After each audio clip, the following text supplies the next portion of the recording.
Bonjour à tous, merci d'être avec nous. Nous allons donc accueillir Sylvie. Sylvie a subi l'alcoolisme de son mari pendant 10 ans avant de le quitter. Aujourd'hui, elle lui consacre encore toute sa vie, mais elle ne compte pas refaire la sienne, car elle l'aime toujours, ce mari qui a vécu dans l'alcool et qui continue à le vivre encore, cet alcool, même si leur amour, elle le sait, est devenu impossible aujourd'hui à vivre. Je vous demande d'accueillir Sylvie.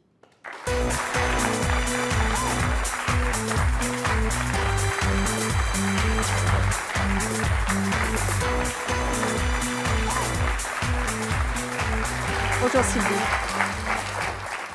Sylvie, vous êtes mariée, vous avez 2 enfants d'un premier mariage, Voilà. Vous êtes journaliste pigiste. Oui. Vous avez donc quitté votre mari il y a quelques mois à cause de l'alcool. Qu'est-ce que vous ressentez encore aujourd'hui pour lui? Énormément d'amour. Et malgré notre séparation, je continue à vouloir l'aider. Ça va être dur.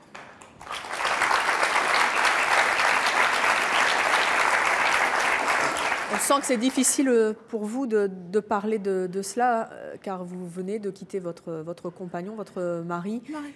Pourquoi est-ce que vous avez tenu à parler aujourd'hui? Parce que l'alcoolisme est un fléau. Et il détruit des familles. Et quand on vit avec, dans mon cas, avec un mari qui boit, qui en fait a toujours bu, et que l'on découvre dès les premières années de la vie que sa situation en fait est tout simplement due à sa première vie. C'est-à-dire sa première vie? Eh bien, mon mari, malheureusement, il a vécu avec des parents qui étaient alcooliques. Est-ce que le passé de votre mari, un enfant qui a vécu avec des parents alcooliques, explique, oui, mais excuse aussi la vie qu'il vous a fait mener puisque vous l'avez finalement quitté? Quelque part, ça l'excuse.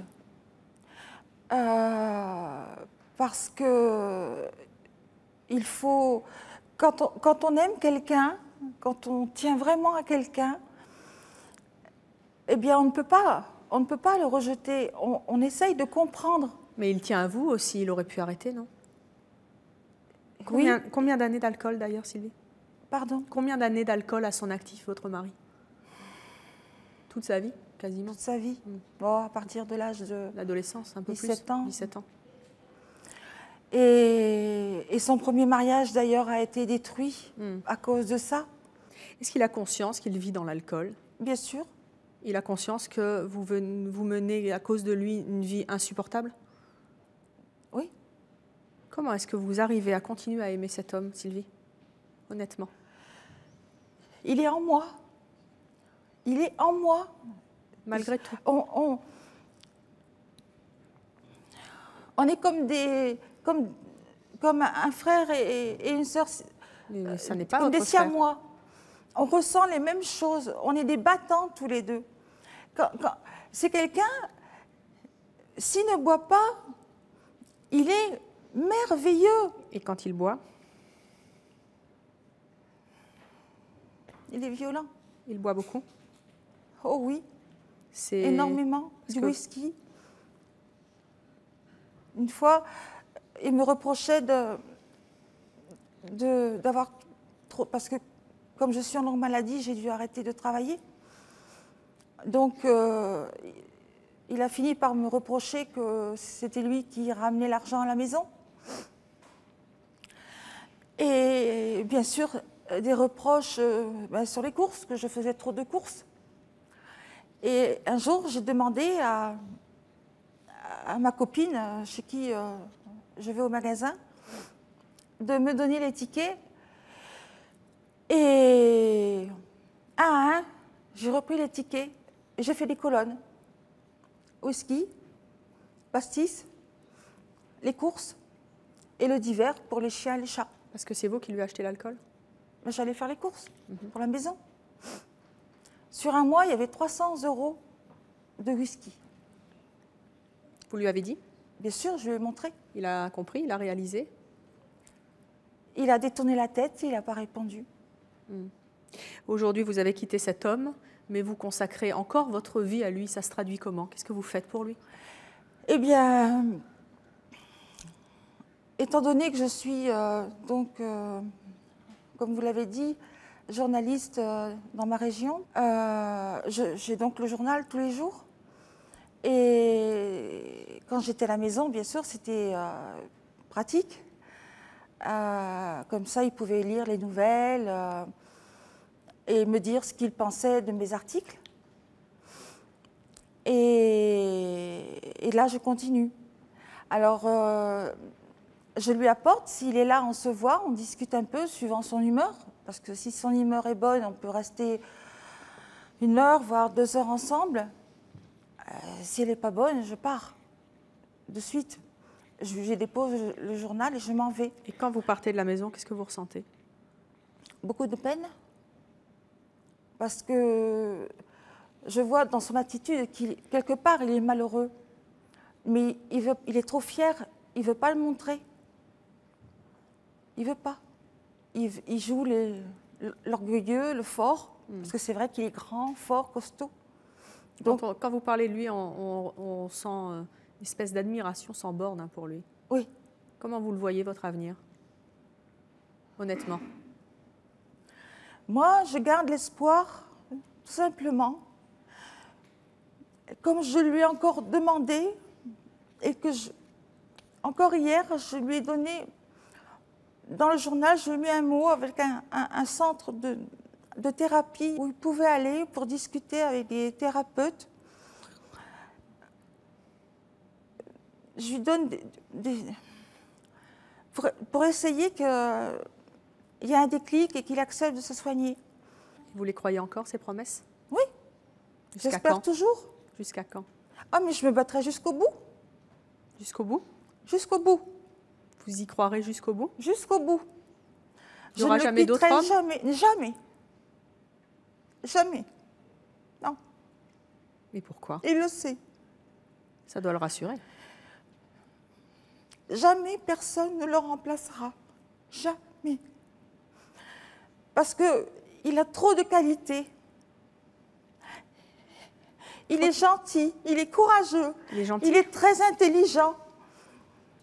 Là, il a monté une entreprise, il a de l'or dans les mains. Et à cause de l'alcool, et à cause des gens affreux de son passé. Mais vous me dites il est gentil, mais il y a l'alcool. L'alcool, ça représente, sur une échelle de 100, quel pourcentage de sa vie et de votre quotidien? C'est quoi? L'alcool, c'est 95% de son temps. Il y a 5% de son temps pendant lequel il est gentil avec vous, gentil en général. C'est quoi le pourcentage? Plus? Moins? Honnêtement. Oh, je dirais 10%. 10%? Les moments où il est gentil, c'est 10% de son temps et de votre temps? C'est faible, Sylvie. Qu'est-ce qu'ils en disent, vos proches? Vous avez également des enfants? Alors, j'ai 2 filles. Mon aînée, qui est restée dans le nord de la France, me fait toujours la tête depuis le divorce de son père, d'avec son père. Elle n'a pas admis. Et ma 2e fille, qui habite à Gap, elle ne comprend pas très bien. En fait, elle ne comprend pas très bien ma démarche de vouloir rester et de vouloir l'aider. Eh bien, on va en discuter avec Martine. Martine, elle a été comme vous. Elle a vécu longtemps avec un homme qui était alcoolique, 13 ans pour tout dire.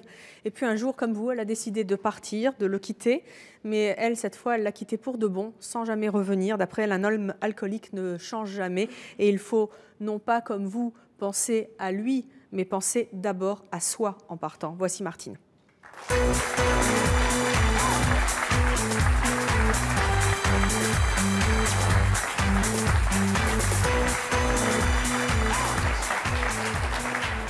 Bonjour Martine. Bonjour.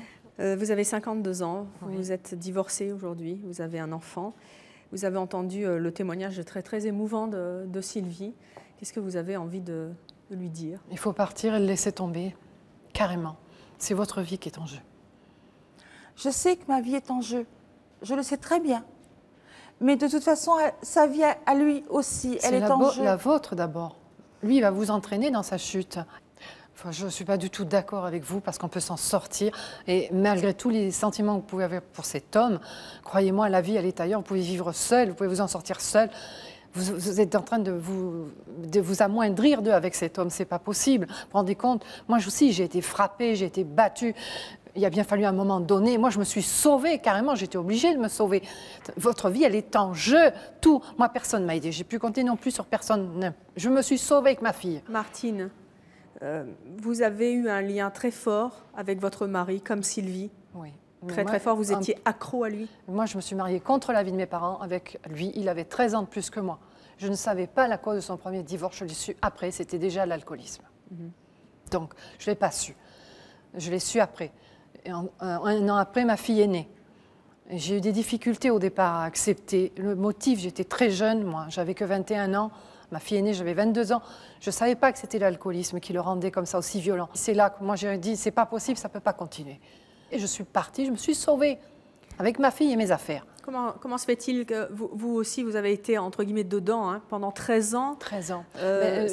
Vous aviez déjà envie de le quitter ou finalement vous étiez liés et vous ne pouviez pas partir? Vous n'en aviez pas envie? Non. J'ai attendu. Après, je me suis dit qu'il se calmerait peut-être. Je pensais toujours que c'était à cause de moi. Je me mettais toujours en cause. Puis avec les années, j'ai repris le travail. Et je me suis confortée dans mon idée qu'il fallait que je le quitte. Et j'ai préparé mon départ pendant pas mal d'années. Et ça a mis toutes ces années? Et j'ai mis toutes ces années. Et quand vous je suis partie... Non, j'ai jamais... Après, j'ai plus hésité.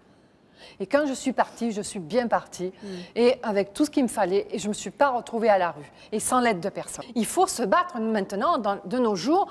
C'est pas possible. Ne croyez pas qu'il va s'en sortir. Il ne s'en sortira pas. Arrivé à un certain temps, à un moment, un certain nombre d'années, c'est fini. C'est ta vie et il mourra alcoolique. Moi, mon ex, il est dans un fauteuil roulant. Merci l'alcool. Et le pire, c'est que vous, il vous entraîne dans sa déchéance. Il vous entraîne, il vous entraîne. Et moi, je me suis raccrochée à ma fille. J'ai voulu que ma fille s'en sorte et sorte de cet enfer. C'est pas possible. À l'époque, elle était gamine, elle était petite. Et ma fille n'a aucune séquelle, rien du tout. Mais vous attendez quoi? Vous attendez quoi en retour? Vous attendez quoi? Parce qu'on n'a pas le droit de jeter un être humain. Mais je ne l'ai pas jeté. On n'a pas le droit.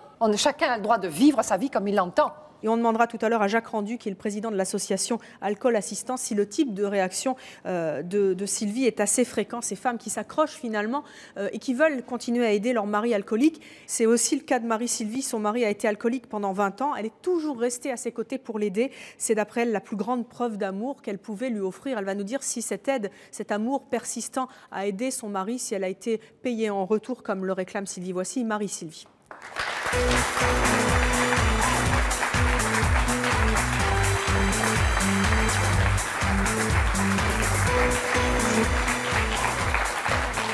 Vous avez 49 ans, Marie-Sylvie, vous êtes mariée toujours à cet homme, donc 5 enfants, vous êtes assistante maternelle.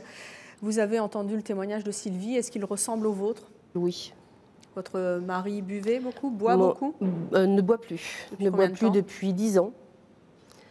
Et il a bu pendant 23 ans, 20 ans. Il a commencé jeune. 23 ans.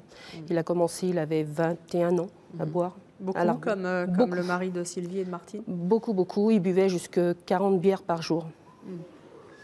Il n'était pas violent avec vous? Pas du tout. Jamais. Ni verbalement? Verbalement, oui. Si. Mais bon, je l'excusais parce que je me disais qu'en fait, c'était l'alcool qui parlait, c'était pas lui. Donc, c'était pardonnable pour moi. Et c'est-à-dire que pendant 23 ans, vous l'avez excusé? Je l'ai excusé. Ça devait être dur quand même? Très dur. Très, très dur. Et chaque fois, vous le trouviez des circonstances atténuantes? Pas à chaque fois, non, mais souvent. Souvent, parce que je me disais que bon, je connaissais déjà son histoire qui était quand même terrible. Aussi, comme l'histoire du mari de Sylvie? Presque. Et ça aussi, ça l'excusait? Moi, oui. Comment est-ce que vous avez tenu le coup? Vous avez 5 enfants en plus? Oui. J'ai tenu le coup parce que je l'aimais. Et je l'aime toujours. Parlons de votre vie pendant l'alcool. Vous me disiez que c'était difficile. Oui. Difficile à quel point? Les scènes, ça se passait comment? Il était dans Alors, quel les état? scènes, il était dans un état vraiment d'ébriété. Si vous voulez, je vais vous raconter une anecdote. Il est rentré un matin, puisqu'il travaillait de nuit, comme je vous disais, il est rentré un matin, il était saoul. Et il a voulu me parler, il voulait me parler, il avait besoin de parler. Je l'ai écouté pendant 2 heures, voire 3 heures, à lui tenir la main, parce qu'il avait besoin que je lui tienne la main. Et bien souvent, quand il était saoul, par exemple, il s'allongeait. S'il avait le malheur de se réveiller entre deux, là, c'était des paroles vraiment très, très dures. Lesquelles, par exemple? C'est grossier, donc je ne... Oui, mais c'était envers vous. Envers moi, voilà. Uniquement. Et jamais devant les enfants. Jamais devant les enfants. Ça, vous l'encaissiez? Je l'encaissais. Je l'encaissais parce que je savais que... Ça allait passer? Ça allait passer et que de toute façon, le lendemain, si vous voulez, je n'intervenais jamais le jour même, en fait. Cette espèce d'addiction à l'alcool, parce que je suppose qu'il buvait tous les jours? Au départ, non. Après, oui. Après, oui. Donc, il était toujours dedans? Tout le temps. C'est pas insupportable pour une femme que finalement si, on soit remplacée par l'alcool? On est remplacé par l'alcool, c'est le vrai. On a, si vous voulez, on est, comment je pourrais vous dire, on est... il a une maîtresse, en fait, et cette maîtresse, c'est la bouteille. Voilà, c'est ça. Voilà. On la considère pas jalouse de cette bouteille, justement? Si, j'étais jalouse. Si. Ça vous fait rire, Sylvie? Si. Parce que... On est jalouse. Et Martine, ça l'agace. Ça fait 10 ans que votre mari n'a pas touché une goutte d'alcool. Oui. C'est sûr? Ah, certes. Et vous pensez que ça va durer? Oui. Oui. J'ai une entière confiance en lui. Ça a été quoi le déclic pour qu'il arrête? Le déclic a été d'abord par un licenciement. Et ensuite, il y a eu une grosse dispute avec une de mes filles qui avait 14 ans à l'époque et qui en a 25 maintenant. Moi, à l'époque, je travaillais dans un cabinet médical.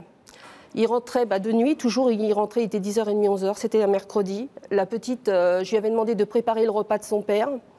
Elle m'avait dit, oui maman, t'inquiète pas, tout sera prêt. Elle a donc préparé le repas du papa. Quand il est rentré, le repas était froid. Naturellement, il n'était pas rentré à l'heure qu'il fallait.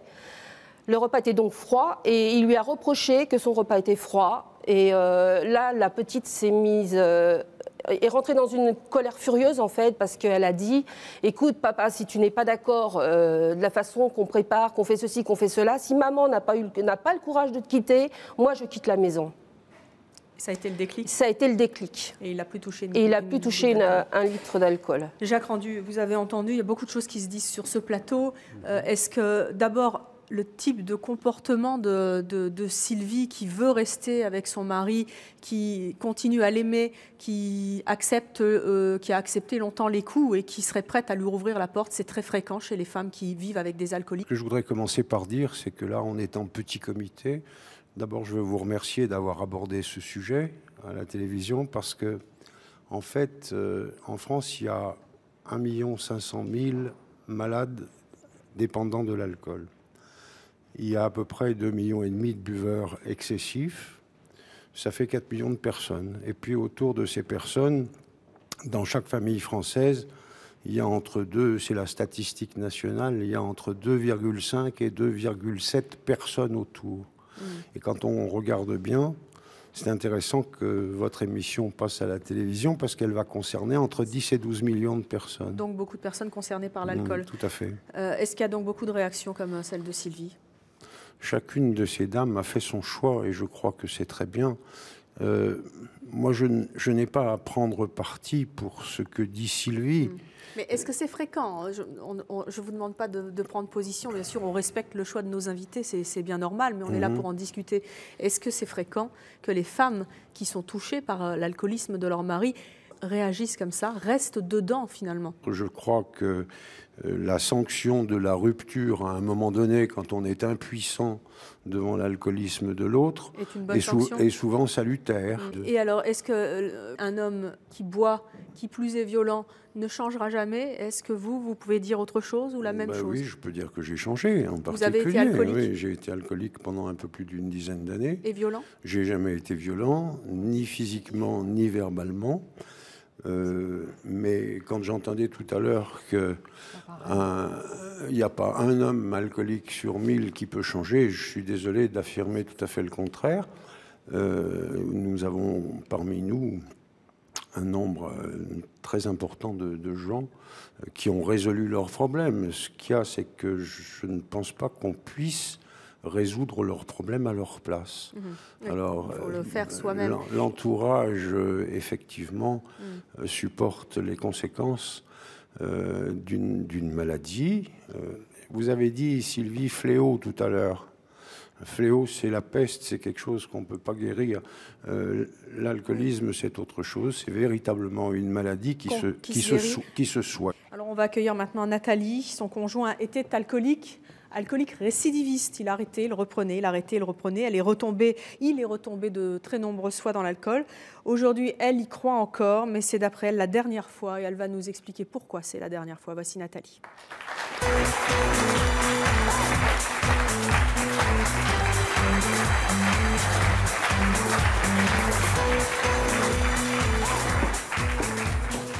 Bonjour Nathalie. Bonjour. Vous avez 32 ans, vous vivez donc encore avec cet homme. Oui. Vous avez un enfant avec lui. Oui, une petite vous fille êtes de 7 ans. gérante de société, une petite fille de 7 ans. 7 ans. Qu'est-ce qui vous fait dire que cette fois, c'est la dernière fois que vous acceptez qu'il soit alcoolique et que ça va changer? Disons que bon, on a plusieurs épisodes de récidive qui ont eu lieu. Et combien de temps qu'il est alcoolique? Ça fait 10 ans qu'on est ensemble et l'alcoolisme, je dirais 5-6 ans, ces 5 dernières années. Donc c'est vrai qu'il y a eu beaucoup de séparations entre nous, ça a toujours été très très mouvementé. Bon, moi je dirais, j'ai jamais été quelqu'un de passif, dans le sens où on vit ensemble, mais j'ai jamais non plus été toujours aux petits soins, la moindre attention, tout ça. Il faut arrêter, je crois, à un moment donné, de se voiler la face. Il l'a donc plusieurs fois arrêté? Oui. Mais toujours repris? Oui, il a fait 3 cures sur l'année 2003, donc ça allait bien dans le contexte de la clinique. Il réintégrait la maison, donc on a toujours été là avec la petite, à chaque fois, on allait le voir tous les jours à la clinique, après mon travail, tout ça. Ça durait 1 ou 2 mois, et quand il revenait à la maison, voilà, il se tenait tranquille pendant 1 mois, et ça recommençait. Et pourtant, vous avez toujours tenu? Non, je l'ai quitté. Je l'ai quitté au mois de janvier 2003. Et alors, qu'est-ce qui a fait que vous y avez à nouveau cru? Enfin, ça a marché, oui, parce qu'il a fait un arrêt cardiaque. Il est resté en arrêt 40 minutes et il a fait 8 jours de coma profond. C'est ça qui vous a fait revenir? Oui, parce que j'ai eu très peur de le perdre. Oui, oui. Oui, c'est vrai que c'est ça qui m'a fait revenir.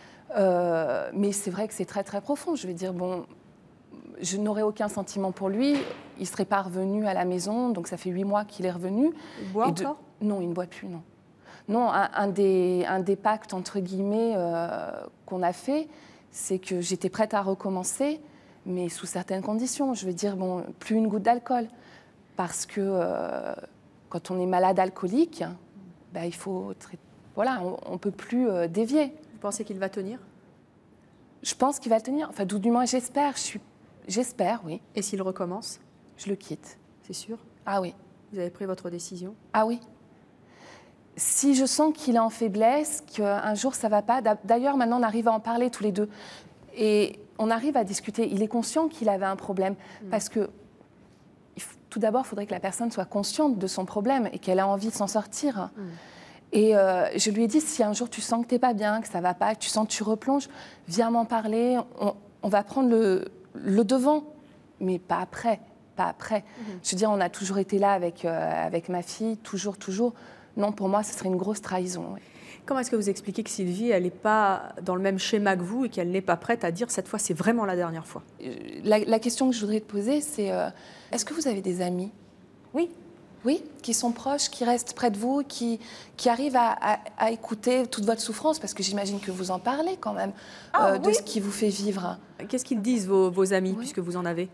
Eh bien, mes amis, ils me disent de me reconstruire, mais ils ne me disent pas de l'abandonner. Ils me disent d'essayer de... Qu'est-ce que vous en pensez, madame? De l'amener. Moi, je pense que vos amis, ce sont des faux amis, parce qu'un homme qui est alcoolique... Moi, j'ai connu ça, mon père était alcoolique. Mon père était alcoolique J'en ai aussi. souffert. Ma mère a été soumise toute sa vie. Ça m'a révolté tout mon temps d'adolescence. Vous voyez, je suis assez sensible à ça. Ça allait au-delà de ça, même. Ça fait Excusez-moi. souffrir les enfants, ça fait souffrir les enfants. Les enfants s'en prennent plein la figure. Ça, c'est vrai. Mais j'ai connu ça, Ainsi que les alors, petits-enfants, dans certaines circonstances. je sais. Et ce que je voulais dire, c'est qu'il y a aussi l'extérieur qui compte. Et moi, l'extérieur, pour mon père, ça a été plus que négatif. C'est-à-dire que mon père, quand monsieur venait voir les amis, « Allez, monsieur, vous voulez un petit pastis ?» Et allez, Ah, le les petit amis. pastis par là. Bah, bien Moi, sûr. je déteste ces gens qui, finalement, ont aidé la destruction de mon père, qui est mort d'une cirrhose du foie, il faut quand même le dire. Je l'ai aidé à mourir avec ma mère. C'était un homme qui était dans un tel état, il fallait le toucher en mettant des gants, parce qu'il saignait de partout. La cirrhose, c'est quelque chose d'horrible. Vous avez le sang à fleur de peau. Il faut le savoir. Donc c'est vrai que ces gens ont besoin d'aide, mais c'est vrai que nous, les enfants, ou ma mère, par exemple, elle n'avait aucun moyen de savoir comment faire. C'est vrai que dans un petit village, il n'y a pas d'association importante, il n'y a pas tout ça, à part les médecins, puis les médecins qui donnent des conseils parce qu'ils ne savent pas très bien quoi faire non plus face à ce cas-là.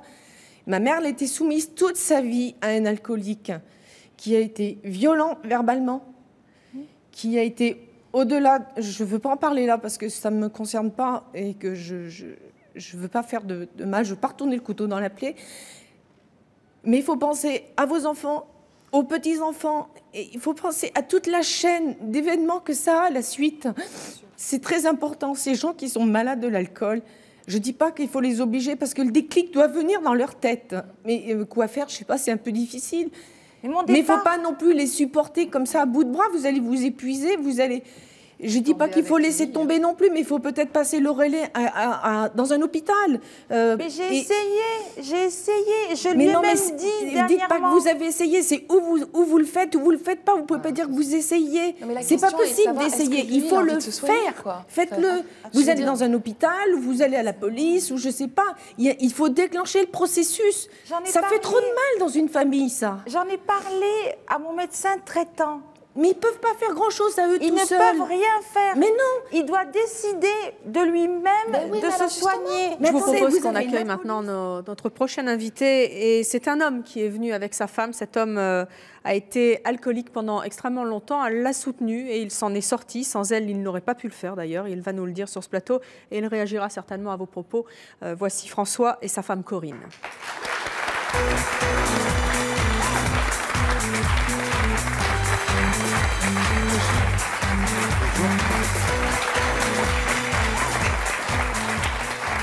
Merci à tous les deux d'être sur ce plateau. François, vous avez 41 ans, vous avez 2 enfants, vous êtes cadre commercial, vous êtes marié à Corinne depuis 99, 99. Combien d'années d'alcool?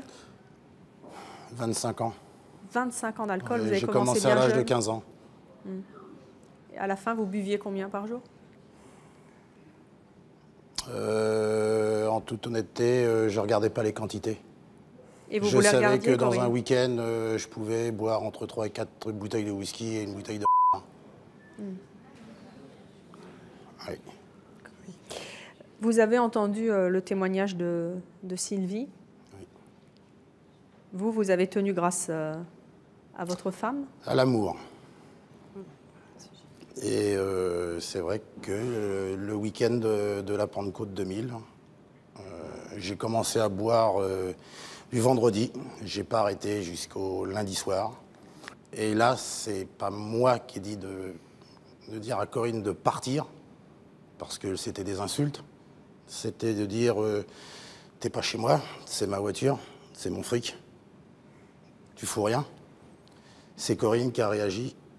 Quand elle est arrivée le lundi soir, elle a dit c'est moi qui pars.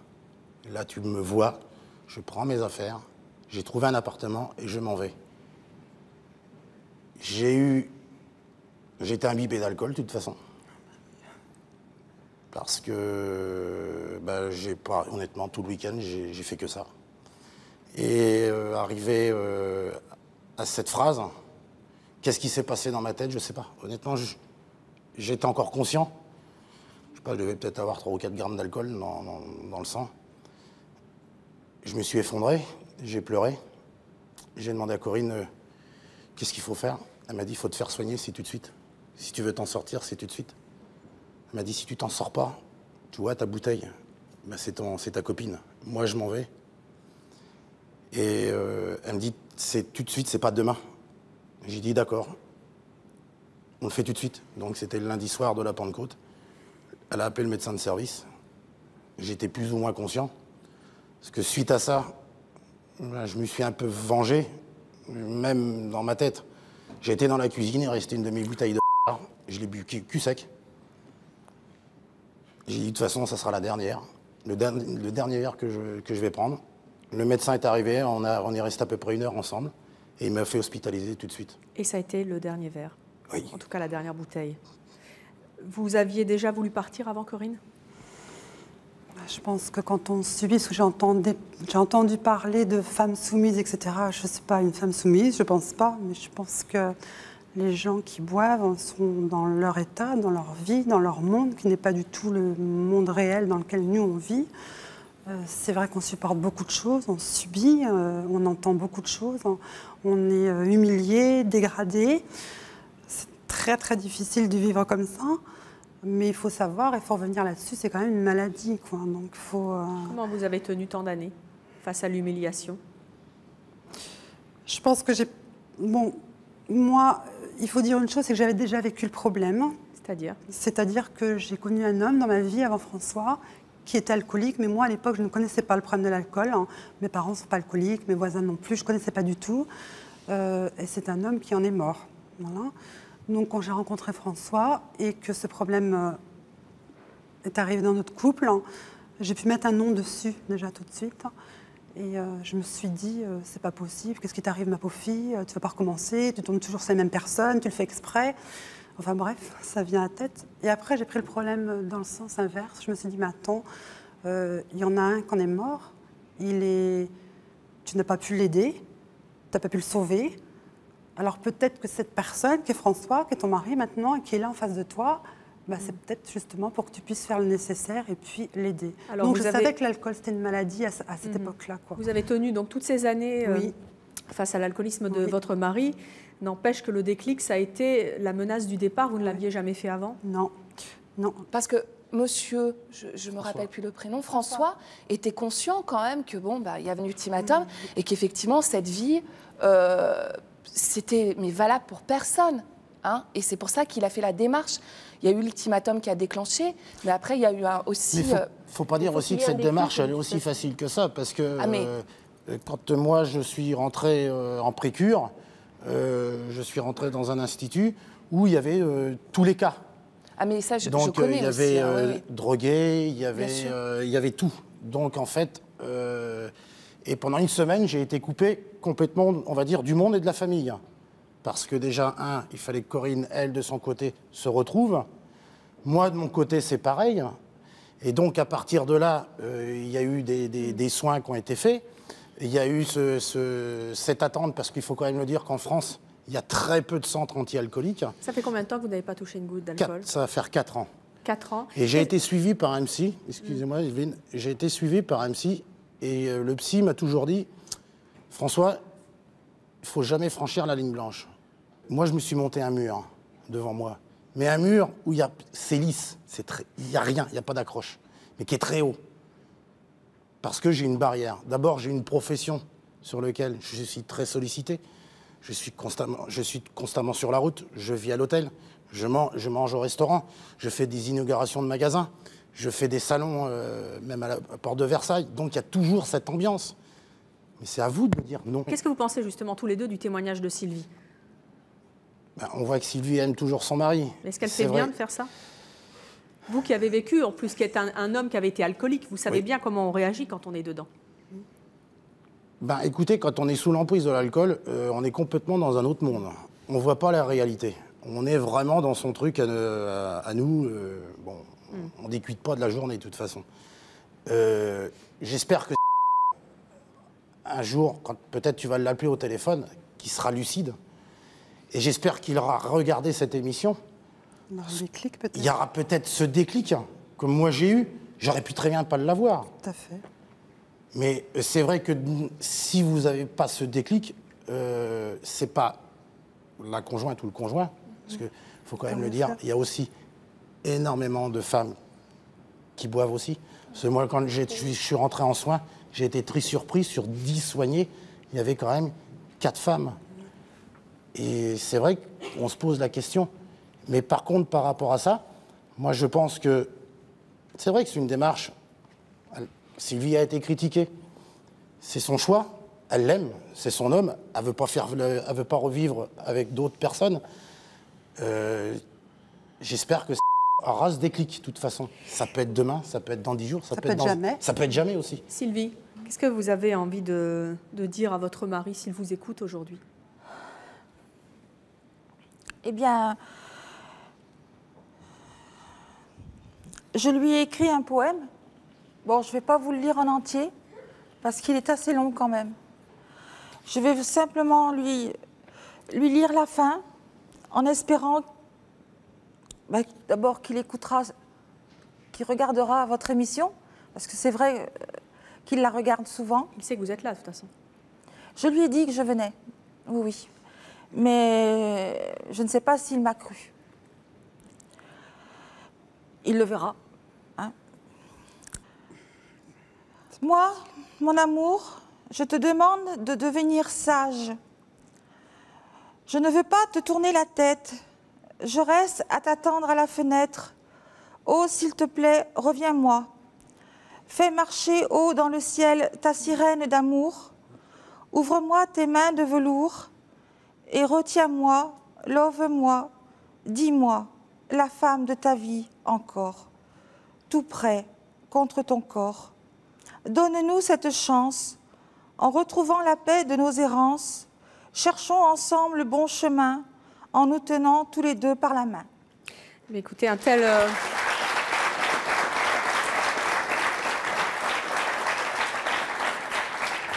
amour, ça mérite le respect et ça mérite surtout d'être écouté, entendu et aidé aussi. Et j'espère que votre mari, s'il vous regarde aujourd'hui, saura entendre derrière tout cet amour le message qui lui est adressé. En tout cas, merci Sylvie pour votre témoignage. Merci à tous nos autres invités. Merci à vous d'avoir participé à l'émission et à vous de nous avoir suivis comme chaque jour. À bientôt.